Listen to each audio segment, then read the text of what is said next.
পুজোর পর অফিস খুলেছে।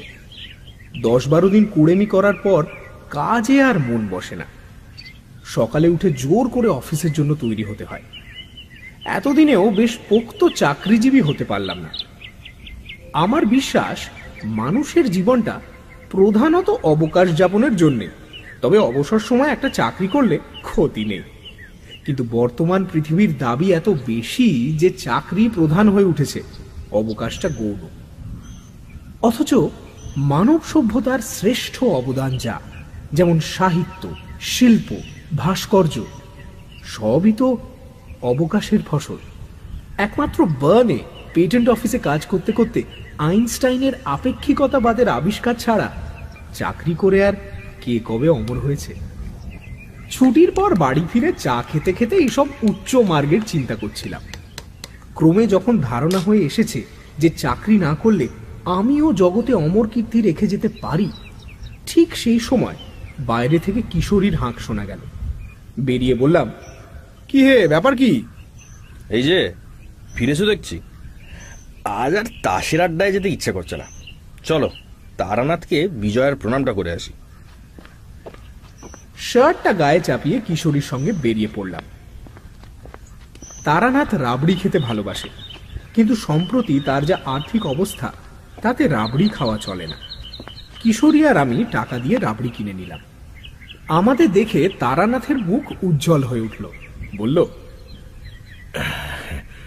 বউ আর ছেলে পিলেরা ছাড়া এই তোমরাই যা বিজয় করতে এলে এবার। এত যে জানাশোনা লোক ছিল, তারা গেল কোথায় বলো দেখি? রাবড়ি পেয়ে তারানাথ খুব খুশি। ওহ, এ তো প্রায় শেরখানেক হবেই। হ্যাঁ, অনেকদিন পর পেট ভরে রাবড়ি খাবো। আরে বসো তোমরা, চা বলে আসি। চা এলো, সঙ্গে নারকেল নাড়ু আর বাড়িতে ভাজা কুচো নিমকি। খাওয়ার পর কিশোরী পকেট থেকে অবশ্যম্ভাবী সিগারেটের প্যাকেটটি বার করল।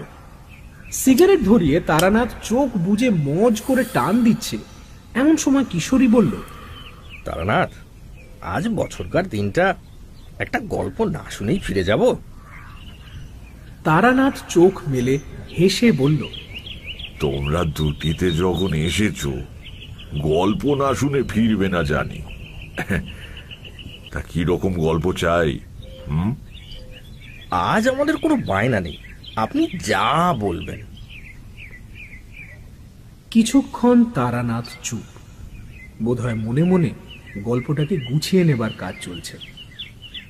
সিগারেটের শেষ টান দিয়ে তারানাথ বলতে শুরু করল,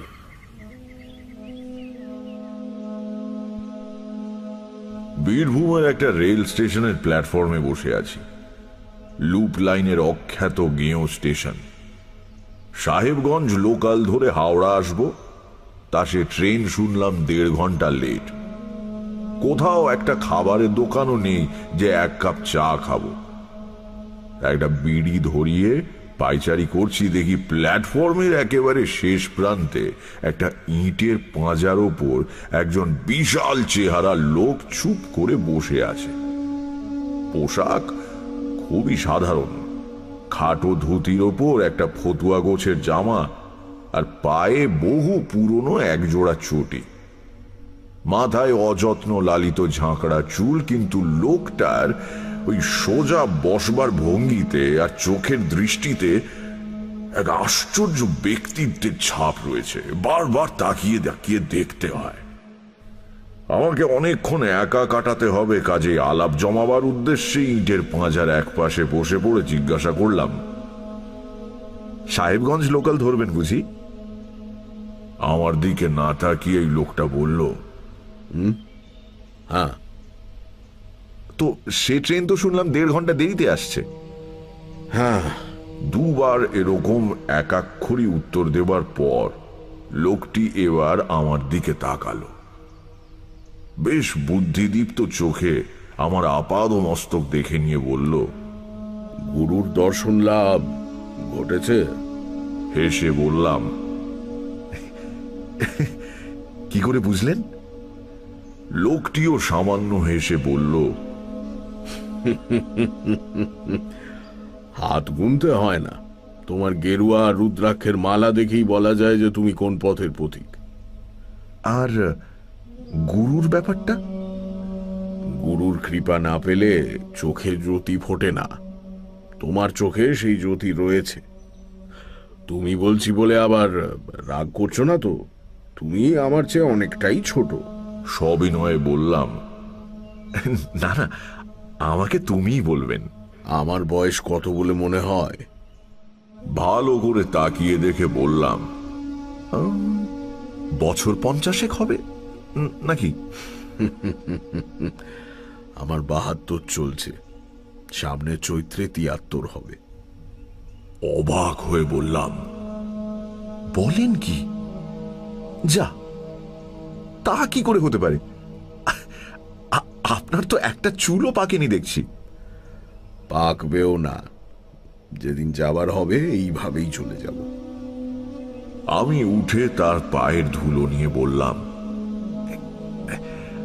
আপনি নিশ্চয়ই সিদ্ধ পুরুষ। অনেক ভাগ্যে আপনার দেখা পেলাম। আমাকে আশীর্বাদ করবেন। লোকটি সজ্জন। আমি পায়ে হাত দিতে সংকুচিত হয়ে বললেন, আরে আরে, পায়ে হাত দিচ্ছ কেন? আমি সিদ্ধ পুরুষ টুরুষ কিছু নই ভাই। নিয়মিত প্রাণায়াম করি, তাতেই শরীর তৈরি হয়ে গেছে আর কি। জরার আক্রমণ কিছুদিন ঠেকিয়ে রাখতে পারবো। ইটের পাঁজার ওপর লোকটির পাশে জমিয়ে বসলাম। একটু একটু করে আলাপ হয়ে গেল। জানতে পারলাম তার নাম বিশ্বেশ্বর ভট্টাচার্য। লোকে বিশু ঠাকুর বলে ডাকে। এককালে মুর্শিদাবাদের কোন গ্রামে বাড়ি ছিল, এখন কিচ্ছু নেই। এই রকম ঘুরে ঘুরে বেড়ান। কোথাও কোনো বটতলায় বা মন্দিরে আশ্রয় নেন। সাধু সন্তের প্রতি গ্রামের মানুষের আকর্ষণ চিরকালের। তারা দেখতে এসে কলা মূলো যা দেয় তাতেই একটা পেট চলে যায়। জিজ্ঞাসা করলাম, তো এখন যাচ্ছেন কোথায়? উনি একটু চুপ করে থেকে বললেন, বেশি দূর নয়, এই কয়েকটা স্টেশন পরেই আমার এক গুরু ভাইয়ের বাড়ি। একসঙ্গে দীক্ষা নিয়ে দুজনে কিছুদিন সাধনা করেছিলাম। পরে সে অবশ্য বিয়ে থা করে সংসারী হয়। ধানের ব্যবসা করে কিছু টাকাও করেছিল। সেটাই তার কাল হলো শেষ অবধি। নড়ে বসে বললাম, কিরকম? বিশু ঠাকুর বললেন, আমার সেই বন্ধু, মানে রাম ঘোষাল, দিন 10-12 আগে খুন হয়েছে। সে কি? খুন? কেন? রামের কিছু টাকা পয়সা হয়েছিল, এ খবর অনেকেই জানত। নিজের বসত বাড়ি থেকে একটু দূরে বাঁশ ঝাড়ের পেছনে রাম একখানা ঘর তুলেছিল। সেখানে রাত্রিরে গিয়ে সাধন ভজন করবার চেষ্টা করত। গৃহী হয়েও এই অভ্যেসটা ছাড়তে পারেনি। এই ঘরেরই মাটির মেঝেতে টাকা পুঁতে রেখেছিল রাম। তাকে মেরে মাটি খুঁড়ে সবকিছু নিয়ে চলে গেছে। কে করলো এই কাজ? বিশু ঠাকুর বললেন, জানি না, তবে যে করেছে তাকে শাস্তি পেতেই হবে। যে কাঠায় মাপ, সে কাঠায় শোধ, বুঝলে? ঠাকুরের গলার স্বরে একটু অবাক হলাম। এ শুধু প্রিয় বন্ধুর অক্ষম হাহাকার নয়, এ কথার পেছনে দৃঢ় প্রত্যয় লুকিয়ে রয়েছে। কিন্তু অজ্ঞাত হত্যাকারীর বিরুদ্ধে বিশু ঠাকুর কি বা করতে পারেন তা বুঝলাম না। তুমি কোথায় চলেছ? হেসে বললাম, কোথাও না, মানে কোনো ঠিক নেই আর কি। বাড়িতে ভালো লাগে না, তাই ঘুরে ঘুরে বেড়াই। আর সাধু সন্ন্যাসী দেখা পেলে তাদের সঙ্গ লাভের চেষ্টা করি। এই যেমন এখন ইচ্ছে করছে আপনার সঙ্গে থাকি। বিশু ঠাকুর এই প্রথম হাসলেন, বললেন, আমার সঙ্গে থাকতে চাও? বেশ, চলো, আমার কোনো আপত্তি নেই। খাওয়া দাওয়া কিন্তু আমার যা জুটবে তোমারও তাই, আবার নাও জুটতে পারে। চলবে তো? আমার অভ্যেস আছে। আমার সংক্ষিপ্ত উত্তরে বিশু ঠাকুর একবার আমার মুখের দিকে তাকিয়ে দেখলেন, তারপর বললেন, বেশ, চলো তাহলে। অখ্যাততর একটি স্টেশনে নেমে মাইল 6 হেঁটে ঘোর সন্ধেবেলা রামরাম ঘোষালের গ্রামে পৌঁছানো গেল। বিশু ঠাকুর আগে 2-1 বার এ গ্রামে এসেছেন। তিনি হনহন করে হেঁটে গ্রামের একেবারে শেষ প্রান্তে একটা বড় 8চালা বাড়ির সামনে দাঁড়ালেন। মাঝখানে উঠোন ঘিরে গায়ে গায়ে লাগা অনেকগুলো ঘর, উঠোনে তুলসী মঞ্চ, ঘরে ঘরে আলো জ্বালার উদ্যোগ চলছে, সঙ্গে কয়েকটি শিশুর কলরব শোনা যাচ্ছে। কিন্তু সব মিলিয়ে বাড়ির পরিবেশে একটা শোকের বিষণ্ণতা পরিব্যাপ্ত হয়ে আছে। বিশু ঠাকুর আমার হাত ধরে উঠোনে এসে দাঁড়ালেন।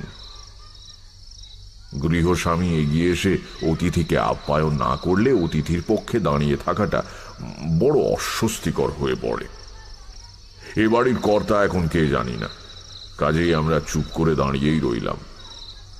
মিনিট 10 পরে উঠোনের ওধারের একটা ঘর থেকে প্রদীপ হাতে এক বিষণ্ণ মূর্তি মহিলা বেরিয়ে তুলসী তলায় আসতে গিয়ে আমাদের দেখে থমকে দাঁড়িয়ে বললেন, কে কে ওখানে?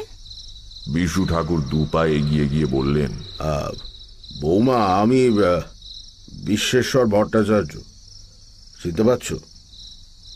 রামরাম থাকতে আমি এসেছিলাম কয়েকবার।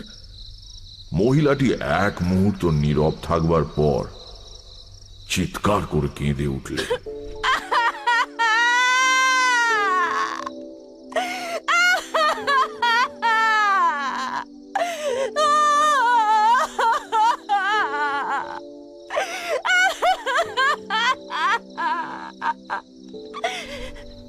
তার কান্নার শব্দে চারদিকের ঘর থেকে এতক্ষণে অনেকে বেরিয়ে এলো। বেশ কিছুক্ষণ একটা মিশ্র কোলাহল চলবার পর আমরা দাওয়ায় বসবার আসন পেলাম। 1 ঘন্টা পরে বিশু ঠাকুর এসেছেন শুনে গ্রামের অনেকে জড়ো হয়েছে রামরাম ঘোষালের বাড়ি। তালপাতার চাটাইয়ে বিশু ঠাকুর বেশ সোজা হয়ে বসে আছেন। রামরামের ছোট ভাই শিবরাম চোখে জল নিয়ে হাত জোড় করে ধরা গলায় বলছে, ঠাকুরমশাই, কে কাজ করেছে জানি না, কিন্তু যেই করুক সে খুব ভুল করেছে। দাদা আমার শিবতুল্য মানুষ ছিলেন, ব্যবসা করতেন বটে, কিন্তু টাকা কড়ির ওপর কোনো লোভ ছিল না। কত লোকের পাওনা ছেড়ে দিয়েছেন, কত লোকের কন্যাদায় উদ্ধার করেছেন।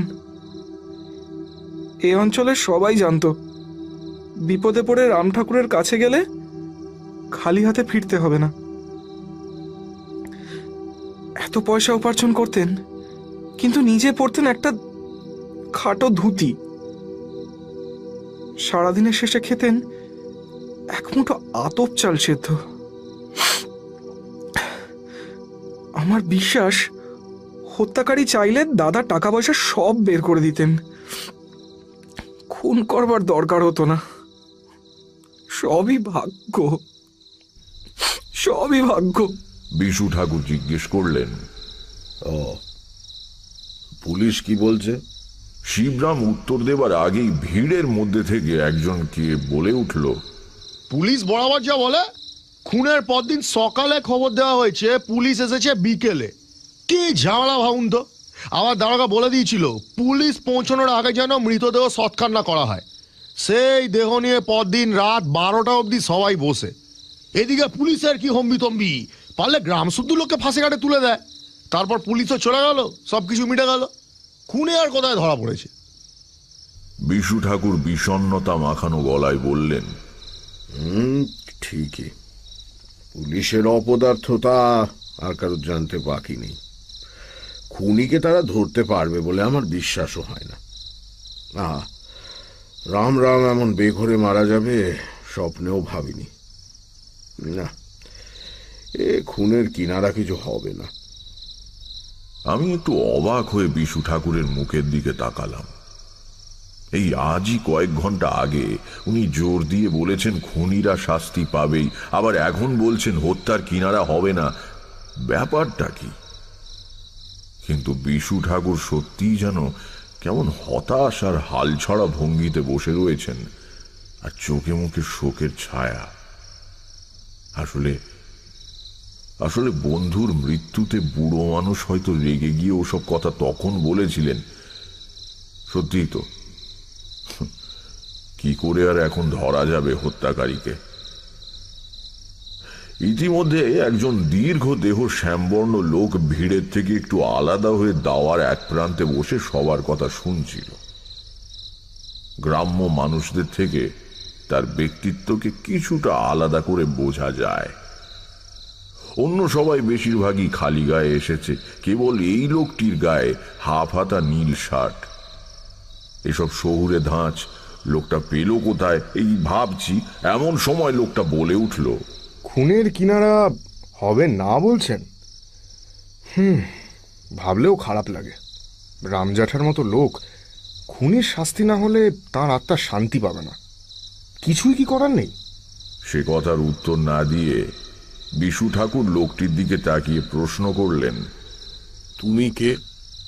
লোকটি যেন একটু থতমত খেয়ে বলল, আগে আমি হরিপদ। রামরামের ভাইপো? আগে না, ওকে ছোটবেলা থেকেই জ্যাঠামশাই বলে ডাকি। উনি আমার বাবার বন্ধু ছিলেন। গতবার এসে তো তোমাকে দেখেছি বলে মনে হয় না। হরিপদ বলল, ঠিকই, আমি মাঝে প্রায় 15 বছর গ্রামে ছিলাম না, বাইরে চাকরি করতাম। সম্প্রতি গ্রামে ফিরে এসেছি। চাকরি ছাড়লে কেন? বিশু ঠাকুরের জেরায় লোকটি স্পষ্টত বেশ অস্বস্তি বোধ করছে। সে বলল, শরীরটা ভালো যাচ্ছে না, চাকরির ধকলটা পোষালো না। শরীর একটু ভালো বোধ করলে হয়তো আবার চলে যাব। বিশু ঠাকুর তাকে আর কোনো প্রশ্ন করলেন না।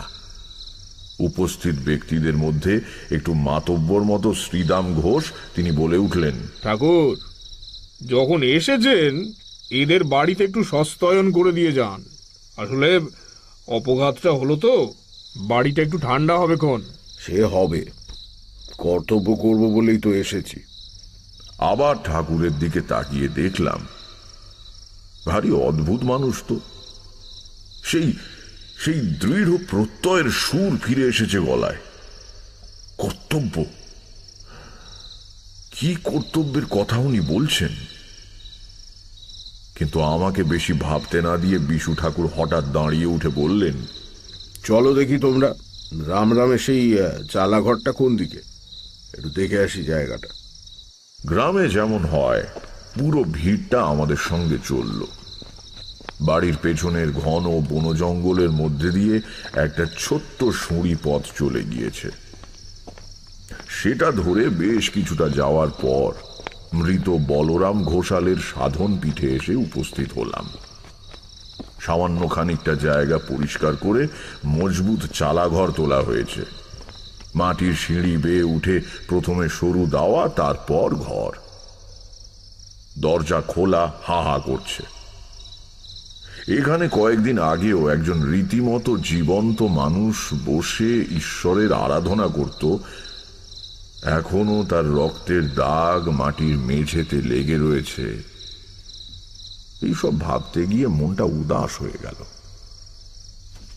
হাসি মুখে যে লোকটা দুপুরে ভাত খেয়েছে, ভোরে সূর্য প্রণাম করেছে, ভবিষ্যতের স্বপ্ন দেখেছে, সে জানতো না পরের দিন সকালে এই পৃথিবীটা তার কাছে অনেক দূরের হয়ে যাবে।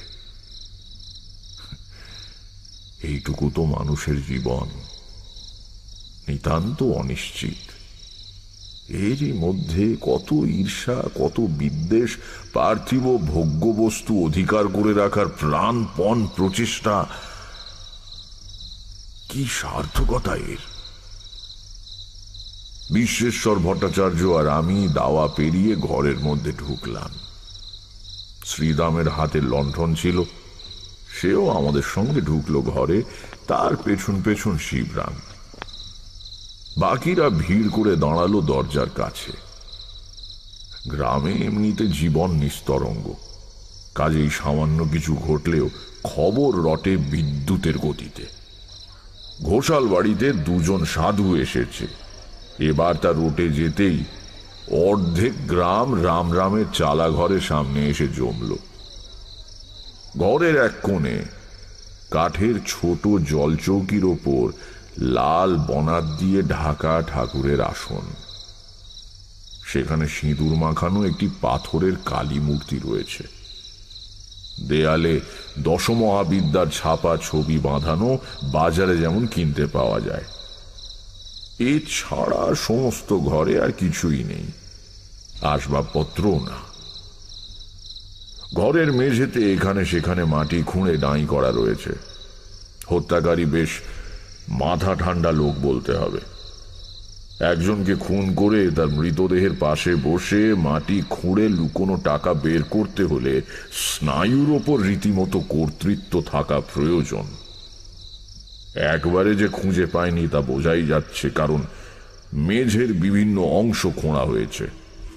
ঠাকুরের আসনের সামনে মাটির মেঝেতে কালো ছোপ লেগে রক্ত শুকিয়ে কালো দেখাচ্ছে। অর্থাৎ গভীর রাত্রিরে রামরাম ঘোষাল যখন দরজার দিকে পেছন ফিরে সাধনায় রত ছিলেন, তখন আততায়ী পেছন থেকে তাকে আঘাত করে। মাটিতে লেগে থাকা রক্তের দাগের দিকে তাকিয়ে বিশু ঠাকুরের চোখ জলে ভরে এলো। ধরা গলায় তিনি বললেন, রাম রাম, তুই আমাদের চেয়ে অনেক বড় ছিলি। আমি তো সংসার ছেড়ে বিভাগী হয়ে বেড়াই, তুই তুই গৃহী হয়েও সাধনা ছাড়িসনি। অনেক অনেক মহৎ ছিলি তুই। তারপর কেমন একটা দৃষ্টিতে ঘরের অন্ধকার একটা কোণের দিকে তাকিয়ে ফিস ফিস করে বললেন, আমি আমি এসে গিয়েছি, কাজ সেরেই ফিরব, তুই তুই ভাবিস না। এমন দৃঢ়তার সঙ্গে বিশু ঠাকুর কথাগুলো বললেন যেন ঘরের ওই শূন্য অন্ধকার কোণে তিনি এক অশরীরী উপস্থিতিকে প্রত্যক্ষ করছেন। আমার সমস্ত শরীরে কাঁটা দিল। শ্রীদাম আর শিবরামও দেখি কেমন ভাবে তার দিকে তাকাচ্ছে, পাগল ভাবছে কিনা কে জানে। বিশু ঠাকুর বললেন, চলো তারানাথ, বাইরে যাই। ঘর থেকে বেরিয়ে আমরা দাওয়ায় বসলাম। গ্রামবাসীরা চারদিকে ঘিরে রইল। আমি শ্রীদামকে বললাম, ঘোষাল মশাইয়ের সাহস ছিল বলতে হবে। এমন নির্জন জায়গায় জঙ্গলের মধ্যে রাত্রিরে একা থাকতেন, সাধারণ লোক হলে পারত না। আগে হ্যাঁ, তবে সাধক মানুষ তো কিচ্ছু পরোয়া করতেন না। শিবরাম বলল, দাদার সঙ্গে কেতু থাকতো, দাদার আদরের কুকুরটা। কিন্তু দাদার মৃত্যুর পর থেকে ওকেও কোথাও দেখতে পাচ্ছি না। কোথায় যে গেল কুকুরটা? হঠাৎ দেখলাম বিশু ঠাকুর সোজা হয়ে বসেছেন, চোখে বুদ্ধি মেশানো খরদৃষ্টি। বললেন, কেতু কি দেশি কুকুর?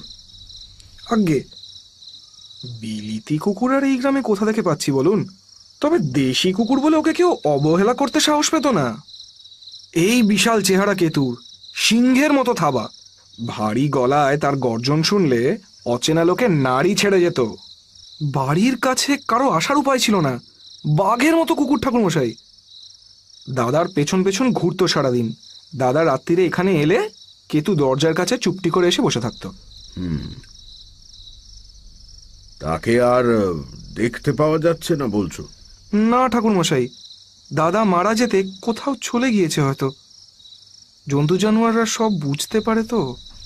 বিশু ঠাকুর যেন বিষয়টা ঝেড়ে ফেলার মতো করে শিবরামকে বললেন, তা হবে হয়তো, যাক গে সেই কথা। আমরা কিন্তু আজ রাত্রিটা এখানেই থাকবো, বুঝলে? শিবরাম অবাক হয়ে বলল, এখানে কি করে থাকবেন? পাড়া থেকে এতটা দূরে বনের মধ্যে। আমাদের কোনো অসুবিধা হবে না, শুধু কিছুটা দুধ দিয়ে যেও আর এক বোঝা শুকনো কাঠ, ধুনি জ্বালাবো। শিবরাম বলল, আমি গিয়েই কাঠ আর দুধ পাঠিয়ে দিচ্ছি। যদি বলেন চাল ডালার নতুন হাঁড়িও দিচ্ছি, বরং দুটো ভাত ফুটিয়ে নিয়ে। বিশু ঠাকুর দৃঢ় গলায় বললেন, প্রয়োজন হবে না, আমি রাত্রিরে দুধ ছাড়া কিছু খাই না। ঠিক আছে, পাঠিয়ে দিচ্ছি ঠাকুরমশাই। তবে আজ আমাদের বাড়িতে থাকলেই ভালো করতেন। আমার এরকম বাইরে থেকেই অভ্যেস, কারণ বাড়িতে থাকলে ঘুমোতে পারবো না। তাছাড়া ভয় কি, এখান থেকে চেঁচিয়ে ডাকলে তো তোমরা শুনতে পাবে, তাই না? আগে হ্যাঁ। তবে ঠিকই আছে, কাল আমরা চলে যাব, একটা রাত এখানেই কেটে যাবে। যার সঙ্গে এত বন্ধুত্ব, যাকে নিয়ে সম্পর্ক, সেই যখন রইল না। তারপর একটা দীর্ঘ নিঃশ্বাস ছেড়ে বিশু ঠাকুর বললেন, না, আর মায়া বাড়াবো না। ঠাকুরের গলাটা যেন বড়ই অভিনয় অভিনয় ঠেকল। এত দীর্ঘশ্বাস ফেলে হাহুতাশ করবার লোক উনি নন। কি ব্যাপার বুঝতে না পেরে আমি চুপ করে রইলাম। বিশু ঠাকুর আবার বললেন, সত্যি মানুষের কি কপাল! টাকা পয়সা তো মেজে খুঁড়ে নিয়ে গেলই, গ্রামের কালী মন্দিরটাও আর হলো না।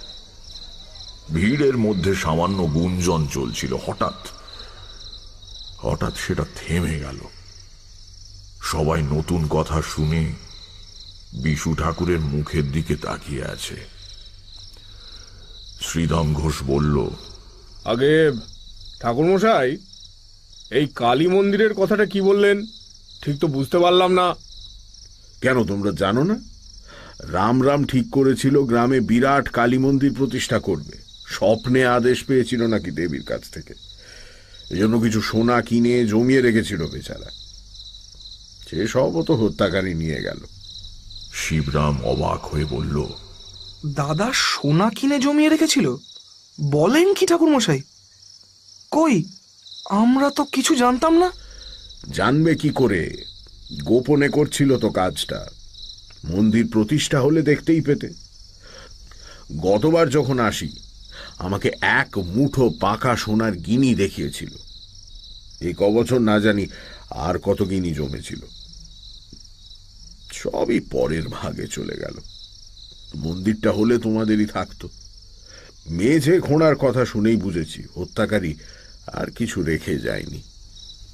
ভিড়টা আস্তে আস্তে পাতলা হয়ে এলো। এত বড় খবরটা বাড়ি গিয়ে সবাইকে জানাতে হবে তো।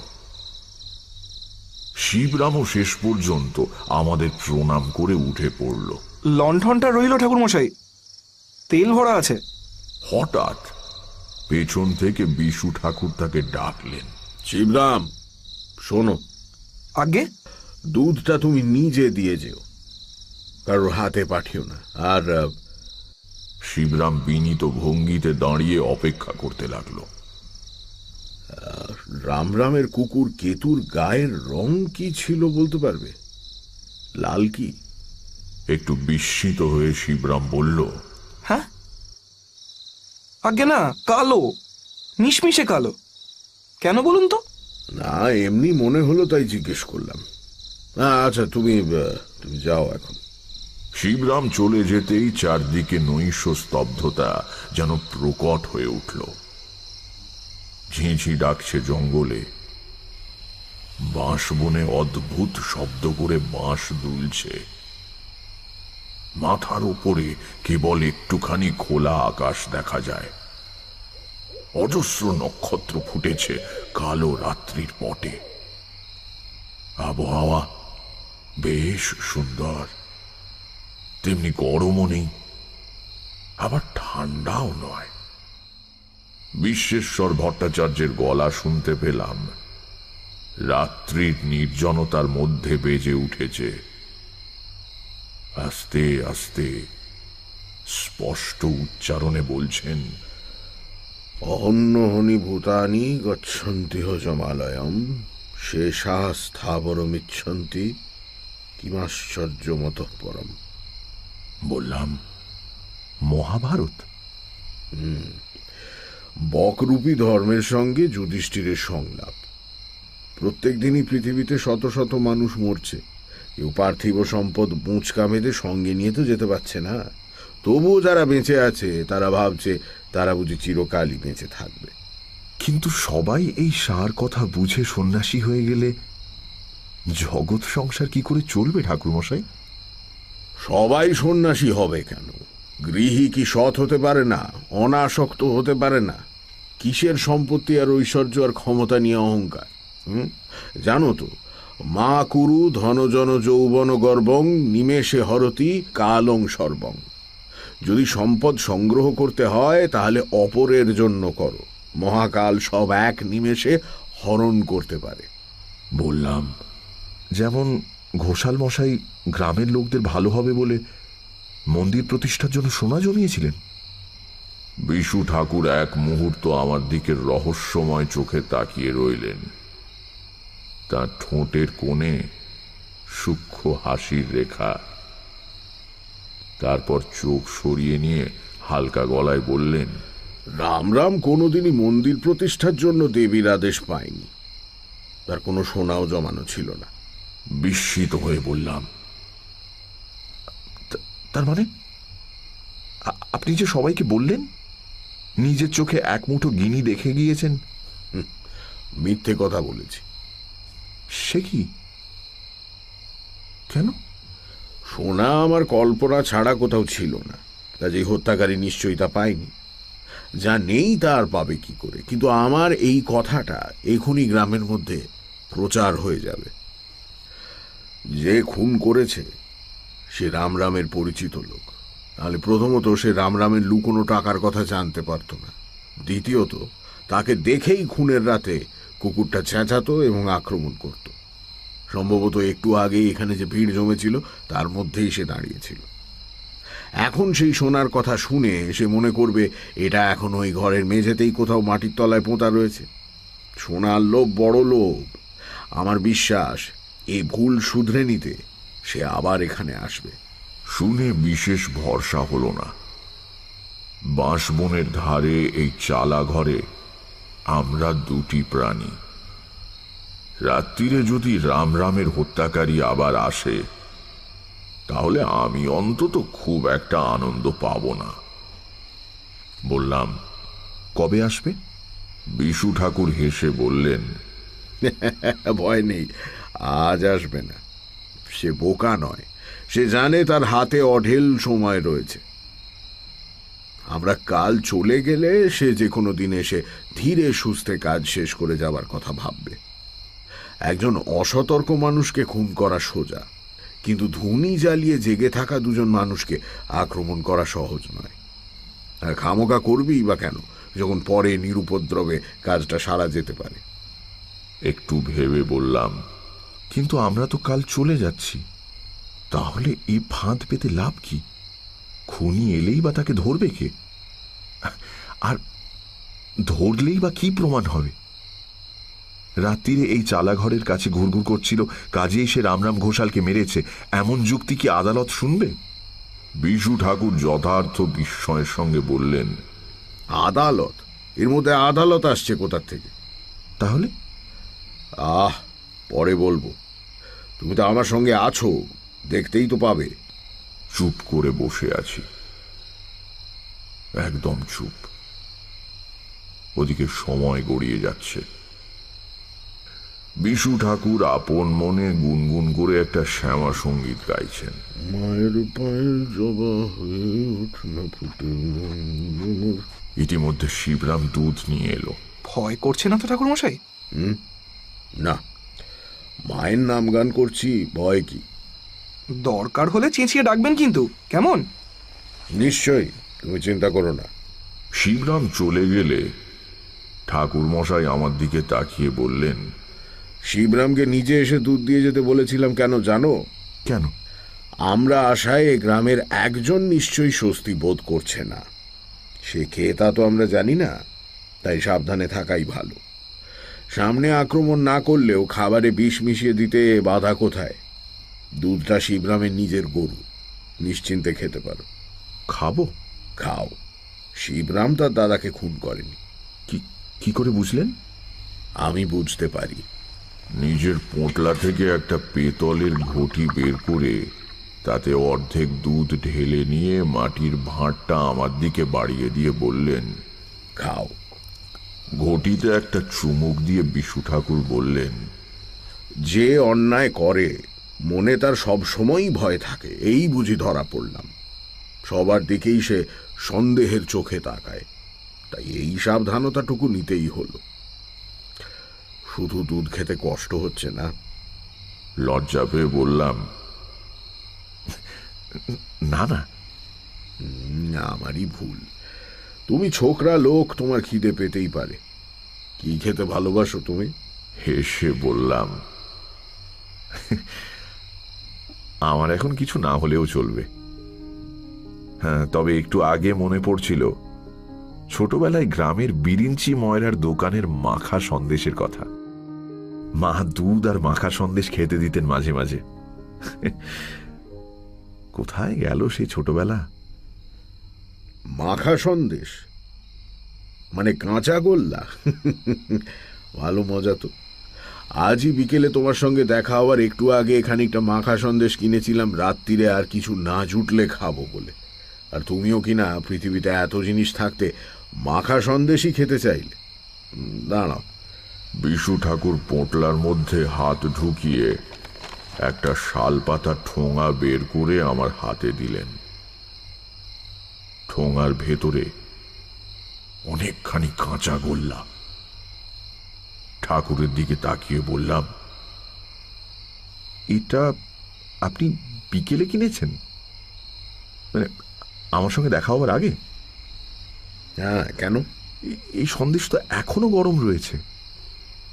একটু থতমত খেয়ে বিশু ঠাকুর বললেন, মোচকার ভেতর ছিল তো, তাই গরম রয়ে গিয়েছে আর কি। আপত্তি জানিয়ে বললাম, না না, তাই কখনো হতে পারে নাকি? হতে পারে নিশ্চয়ই, নইলে হলো কি করে? নাও নাও, আর কথা না বাড়িয়ে খেয়ে ফেলো দেখি, তারপর তুমি ঘুমো, আমি জেগে থাকবো। শুয়ে শুয়ে অনেক রাত্রির অবধি দেখলাম বাঁশবনের মাথা দুলছে তারা ভরা আকাশের পটভূমিকায়। ঘুম আসার আগে একবার জিজ্ঞাসা করলাম, আচ্ছা, কেতুর কি হলো বলুন দেখি?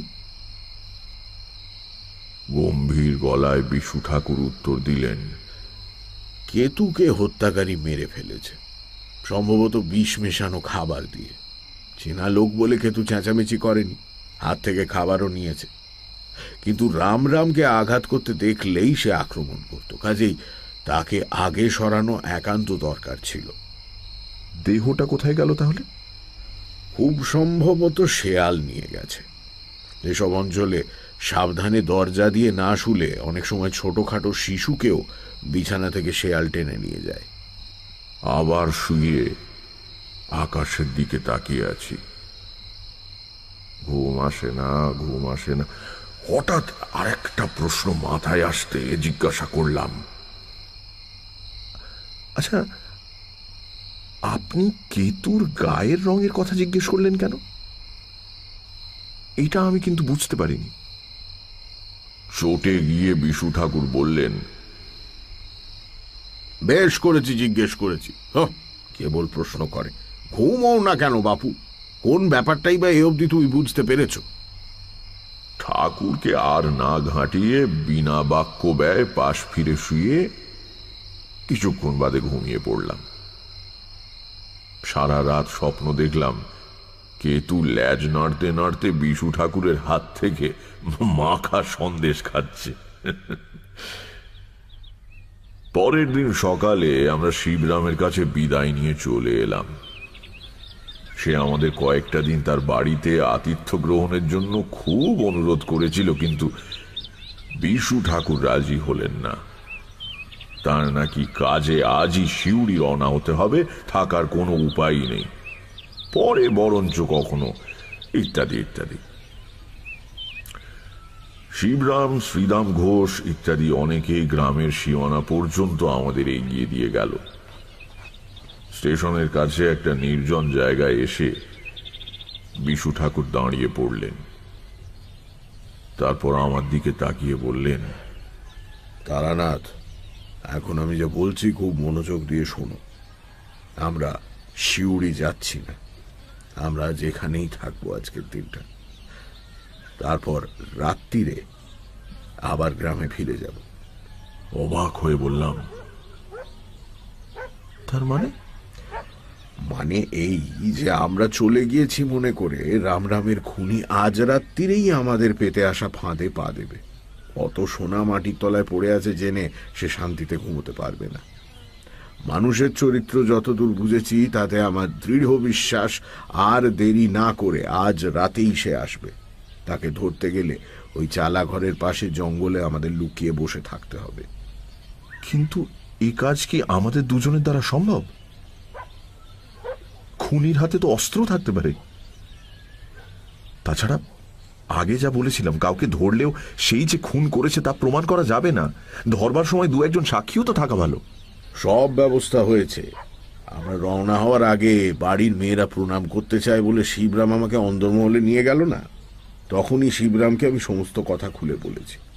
শিবরাম, তার দুই জোয়ান ছেলে আর বাড়ির কয়েকজন কৃষক আজ রাত্রিরে না ঘুমিয়ে তৈরি হয়ে বসে থাকবে। আমাদের ডাক শুনলেই তারা দৌড়ে চালা ঘরে এসে হাজির হবে। আপাতত দিনের বেলাটা আমরা স্টেশনেই কোথাও ঘাপটি মেরে কাটিয়ে দিই। এসো। এরকম একটা খুন ও খুনির ব্যাপারে আমার জড়িয়ে পড়তে ইচ্ছে করছিল না মোটেও। আবার ঘটনার শেষটা দেখার জন্য নিদারুণ কৌতূহলও ছিল। ফলে থেকেই গেলাম। ভালো সিদ্ধান্তই নিয়েছিলাম, কারণ এর ফলে জীবনের এক অন্যতম আশ্চর্য অভিজ্ঞতা আমার সেদিন লাভ হয়েছিল। প্ল্যাটফর্মের শেষ প্রান্তে কয়েক বস্তা পাটের পেছনে বসে আমাদের দিনটা কেটে গেল। সন্ধে নামতে বিশু ঠাকুর উঠে গিয়ে স্টেশনের বাইরের মুদিখানা থেকে কিছু চিঁড়ে আর গুড় কিনে এনে আমাকে দিলেন। নাও, তোমার আর রামরামের বাড়ি হয়ে যাবার কোনো দরকার নেই, গ্রামের লোকে দেখে ফেলবে। একেবারে সোজা ওই চালা ঘরের পূব দিকে আশশেওড়ার ঝোপের পেছনে বসে থাক। ভয় নেই, আমি সময় মতো পৌঁছে যাব। সে কি, আপনি আমার সঙ্গে যাবেন না? না, দুজনে একসঙ্গে গেলেই লোকের নজরে পড়বার সম্ভাবনা। তুমি সোজা পথে গ্রামে ঢুকো না, গ্রাম ছাড়িয়ে চলে গিয়ে পেছনের আম বাগান দিয়ে চালা ঘরের কাছে যেও। তারপর আমার মুখের দিকে তাকিয়ে বললেন, তুমি ভয় পাচ্ছ নাকি? শোনো, বিশ্বেশ্বর ভট্টাচার্য যাকে বলেছে ভয় নেই, তার সত্যি কোনো ভয় নেই। যাও। লোকটার জাদুকরী ব্যক্তিত্ব আছে। এত সবের পরেও আমি একলা যেতে রাজি হয়ে গেলাম। অন্ধকারে অচেনা পথে 6 মাইল হাঁটতে সময় লাগে। রামরাম ঘোষালের চালা ঘরের পূব দিকে আশশেওড়ার ঘন ঝোপের পেছনে যখন গুছিয়ে বসলাম, ততক্ষণে বেশ রাত হয়েছে। অন্তত পল্লীগ্রামে একেই রাত বলে। দূরে কোথাও সংকীর্তন হচ্ছিল, ক্রমে সেটাও বন্ধ হয়ে গেল। বাঁশ ঝাড়ে মাটির ওপর পড়ে থাকা শুকনো বাঁশ পাতার ওপর দিয়ে মাঝে মাঝে খসখস করে কি যেন যাতায়াত করছে। তাছাড়া আর কোথাও কোনো শব্দ নেই। চুপ করে বসে আছি, কিন্তু কিচ্ছু না করেই বা কতক্ষণ বসে থাকা যায়? রাত কত হলো কে জানে। আর বিশু ঠাকুরই বা আসছেন না কেন? আমাকে এরকম বিপদের মুখে ঠেলে দিয়ে তার কি এত দেরি করা উচিত হচ্ছে? মশাও কামড়াচ্ছে বেশ, কিন্তু পাছে শব্দ হয় সেই ভয় চাপড় দিয়ে মশা মারতে পারছি না। হাত নেড়ে নেড়ে দাঁড়াচ্ছি, সঙ্গে নিজের উপর বেশ রাগও হচ্ছে। জীবনে অনেক কিছু করেছি বটে, কিন্তু কখনো একজন অচেনা হত্যাকারীকে ধরবো বলে রাত্রির বেলা সাপ খোপের ভয় উপেক্ষা করে মশার কামড়ে অতিষ্ঠ হয়ে ঝোপের আড়ালে বসে থাকিনি অন্তত। এভাবে বহুক্ষণ কেটে যাওয়ার পর আমার সত্যি খুব ভয় করতে লাগলো। ব্যাপার কি, স্টেশন থেকে 6 মাইল পথ হেঁটে আসতে যতক্ষণই লাগুক তাতে এত দেরি তো হতে পারে না। বিশু ঠাকুরের কি হলো? আমার কাছে কড়ি না থাকলেও আন্দাজ করতে পারছি রাত অনেক হয়েছে। একা এইভাবে বসে থাকা বিপজ্জনক বটে। উঠে শিবরামের বাড়ির দিকে চলে যাব কি? কিন্তু ধরা যাক আমিও উঠলাম, আর ওদিক থেকে রামরাম ঘোষালের হত্যাকারী এসে হাজির হলো, সেটাই বা কি এমন সুখকর ব্যাপার হবে? না, তার চেয়ে চুপ করে বরং এভাবে বসে থাকাটাই ভালো। যদি বিশু ঠাকুর না আসেন অথচ রামরামের হত্যাকারী এসে উপস্থিত হয়, তাহলে সে সমস্তটা ঘরের মেঝে থেকে উঠোন অবধি খুঁড়ে ফেললেও আমি চেঁচাবো না। তখনও জানি না আমার জীবনের এক আশ্চর্য অভিজ্ঞতার মুহূর্ত কতটা কাছে এসে গিয়েছে। নাকের ফুটোয় একটা মশা ঢুকে পড়ায় হাঁচি এসেছিল প্রাণপণে। হাত মুঠো করে চোয়াল শক্ত করে সজোরে হেঁচে ফেলবার ইচ্ছে দমন করবার চেষ্টা করছি, এমন সময় আমি যেখানে বসে আছি তার উল্টো দিক দিয়ে, অর্থাৎ বাঁশবাগানের পাশের জঙ্গল ঢেলে সন্তর্পণে কার আসবার আওয়াজ পেলাম। হাঁচি আপনি বন্ধ হয়ে গেল। বিশু ঠাকুর এলেন কি? কিন্তু তিনি এলে আমি যে পথে এসেছি সেই পথে মাঠের মধ্যে দিয়ে ঘুরে আসবেন, নয়তো শিবরামের বাড়ির থেকে শুঁড়ি পথটা ধরে আসবেন। কিন্তু ও রাস্তায় নয়, ওটা তো গ্রামের ভেতর থেকে আসবার রাস্তা। রামরাম ঘোষালের চালাঘরটা অন্ধকারের স্তূপের মতো দাঁড়িয়ে রয়েছে। জঙ্গল ভেদ করে তার পাশে ফুটে উঠল একটা ছায়া মূর্তি, বেশ লম্বা মতো, হাতে সম্ভবত একখানা শাবল। লোকটা সন্দিগ্ধ ভাবে এদিক ওদিক তাকাচ্ছে। আমি যেভাবে যেখানে বসে আছি তাতে আমাকে দেখতে পাওয়া সম্ভব নয়, কিন্তু প্রচন্ড ঝুঁকির কাজে প্রবৃত্ত হলে মানুষের স্নায়ু এক ধরনের বিশেষ সংবেদনশীলতা লাভ করে। তাই দিয়ে লোকটা হয়তো অনুভব করেছে আজ রাতে এই জায়গা তার পক্ষে নিরাপদ নয়। ততক্ষণে আমি কিন্তু লোকটাকে চিনে ফেলেছি। হরিপদ। কি নৃশংসতা মানুষ টাকার লোভে করতে পারে! বাবার বন্ধুকে হত্যা করতে তার হাত কাঁপেনি, আবার আজ এসেছে সোনার লোভে। হরিপদর মনোবল বোধহয় ভেঙে পড়ল। ইতস্তত করে সে ফিরে যাওয়ার উদ্যোগ করছে। আমার চুপ করে দেখে যাওয়া ছাড়া অন্য কোনো গতি নেই। এমন সময় আমার বাঁদিকে খুব কাছে ঝোপের মধ্যে একটা আওয়াজ শুনে চমকে তাকিয়ে অবাক হয়ে গেলাম। বুকের মধ্যে বিস্ময়ে আর আতঙ্কে ঢেউ খেলে উঠল। কখন যেন আমার ঠিক গা ঘেঁষে এসে দাঁড়িয়েছে একটা বাঘের মতো মিশমিশে কালো কুকুর। তার প্রগাঢ় নিঃশ্বাসের শব্দ স্পষ্ট শুনতে পাচ্ছি। এক দৃষ্টে সে ঝোপের ফাঁক দিয়ে হরিপদের দিকে তাকিয়ে রয়েছে। হরিপদও বোধহয় কিছু শুনতে পেয়েছিল। সে ফিরে দাঁড়িয়েছে। তার সমস্ত শরীর শক্ত, শাবলটাও শক্ত করে ধরে আছে। একটা গম্ভীর গর্জন করে কুকুরটা লাফিয়ে গিয়ে হরিপদর সামনে খোলা উঠোনে পড়ল। একবার সেদিকে তাকিয়েই মহা আতঙ্কে তীব্র আর্তনাদ করে উঠল হরিপদ। আমি এমন রক্ত জমানো ভয়ের আর্তনাদ আর কখনো শুনিনি। সঙ্গে সঙ্গে হরিপদ হাতের শাবলটা সজোরে ছুঁড়ে দিল কুকুরটার দিকে। ভারী লোহার শাবল ডান পায়ের থাবায় এসে লাগতেই কুকুরটা আর একবার তীব্র গর্জন করে হরিপদের উপর লাফিয়ে পড়ল। শনিপথের দিকে কাদের গলার আওয়াজ শোনা যাচ্ছে, বেশ অনেকগুলো মানুষের কণ্ঠ। এতক্ষণে কি এলেন বিশু ঠাকুর? আমি ততক্ষণে উত্তেজনায় আড়াল ছেড়ে বেরিয়ে এসেছি। কেন যেন বুঝতে পেরে গিয়েছি হরিপদকে আর ভয় করবার কোনো কারণ নেই। শিবরামের গলা শোনা যাচ্ছে, ভয় নেই ঠাকুর মশাই, এই যে আমরা এসে গেছি সবাই।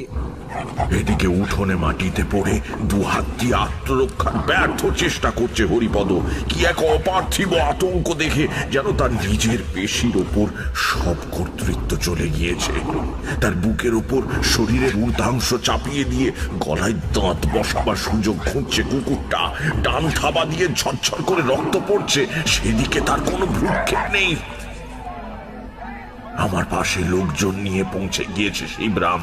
গ্রামের আরো লোকজন ছুটে আসছে, তাদেরও গলার শব্দ শুনতে পাচ্ছি।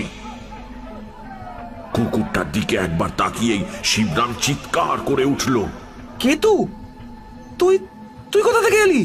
কেতু ততক্ষণে হরিপদর টুটি কামড়ে ধরেছে। হরিপদর দুহাত অবশ হয়ে এলিয়ে পড়েছে দুদিকে। কেবল পা দুটো পর্যায়ক্রমে মৃত্যু বিক্ষেপে সামনে পিছনে নড়ে অদৃশ্য কি একটা বস্তু যেন ঠেলে দূর করে দেবার চেষ্টা করছে।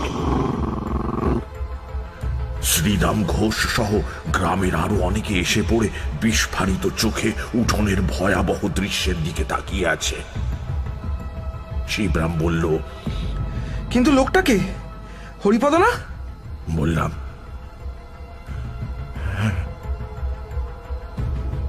এতক্ষণে সম্বিত ফিরে পেয়ে শিবরামের কৃষানেরা লাঠি উঁচিয়ে তাড়া করে গেল। কেতু সরে গিয়ে মুখ তুলে তাকালো একবার। তার কষ বেয়ে গড়াচ্ছে তাজা রক্ত। তারপরে এক লাফে কেতু পাশের ঝোপে পড়ে মিলিয়ে গেল। শোনা গেল শুকনো বাঁশ পাতার উপর তার পায়ের শব্দ দূরে মিলিয়ে যাচ্ছে। কৃষানেরা যখন ধরাধরি করে হরিপদর দেহ রামরাম ঘোষালের চালা ঘরের দাওয়াই এনে রাখল, তখন সেই দেহে আর প্রাণ নেই। শিবরাম বলল, শেষে হরিপদ এই কাজ করলো? ছি ছি ছি ছি ছি, দাদা ওকে নিজের ছেলের মতো ভালোবাসতেন। আমি জিজ্ঞাসা করলাম, ঠাকুর মশাই কোথায়? তিনি তো আপনার সঙ্গেই ছিলেন, আপনার সঙ্গেই থাকবার কথা। আপনি জানেন না? কিন্তু কেতু এলো কোথা থেকে? উত্তরটা পেলাম বিশু ঠাকুরের সঙ্গে দেখা হবার পর।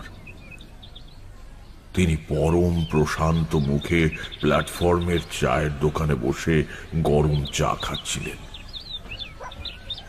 আমাকে দেখে বললেন, এই যে তারানাথ, এসো, চা খাবে? আমার আর কালকে যাওয়া হলো না, বুঝলে। তুমি চলে যাবার পর বললে বিশ্বাস করবে না, ঘুমিয়ে পড়েছিলাম। এক ঘুমে রাত কাবা, জেগে দেখি ভোর হয়ে এসেছে।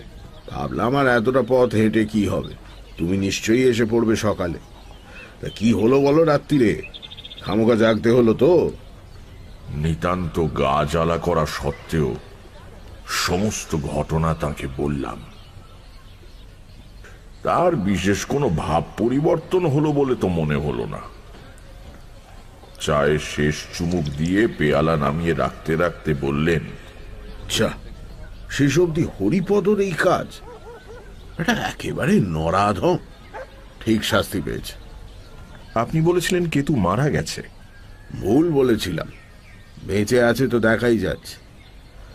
যাকে ট্রেনের প্রথম ঘন্টা পড়েছে, টিকিট কাটকে যাও। একটু চুপ করে থেকে বললাম, আমি আপনার সঙ্গে আর যাব না। কোথায় যাবে তবে? কলকাতার দিকে যাব, কাজ আছে। বিশু ঠাকুর হেসে বললেন, বেশ, তাই যেও। আমাকে ট্রেনে তুলে দাও অন্তত, তোমার গাড়ির তো দেরি আছে। গাড়িতে তুলতে গিয়ে খেয়াল করলাম বিশু ঠাকুর খোঁড়াচ্ছেন। ডান পায়ের পাতায় ন্যাকড়ার পট্টি বাঁধা। আমার বুকের ভেতরটা হিম হয়ে এলো। বললাম, এ কি, আপনার পায়ে কি হয়েছে? কাল বিকেলেও তো দেখিনি। বিশু ঠাকুর বললেন, ও কিছু না, প্ল্যাটফর্মের বেড়া পার হতে গিয়ে কাঁটা তারে লেগে কেটে গিয়েছে। আমি এক দৃষ্টে বিশু ঠাকুরের ডান পায়ের পট্টির দিকে তাকিয়ে আছি। হরিপদর সেই আর্তনাদ, শাবল ছুঁড়ে মারা, কেতুর ডান পায়ের রক্তের ধারা। তবে কি ট্রেন ছেড়ে দিল। জানলা দিয়ে মুখ বাড়িয়ে বিশু ঠাকুর হাসি হাসি মুখে আমার দিকে তাকিয়ে আছেন। সেই শেষ, আর কখনো তাকে দেখিনি।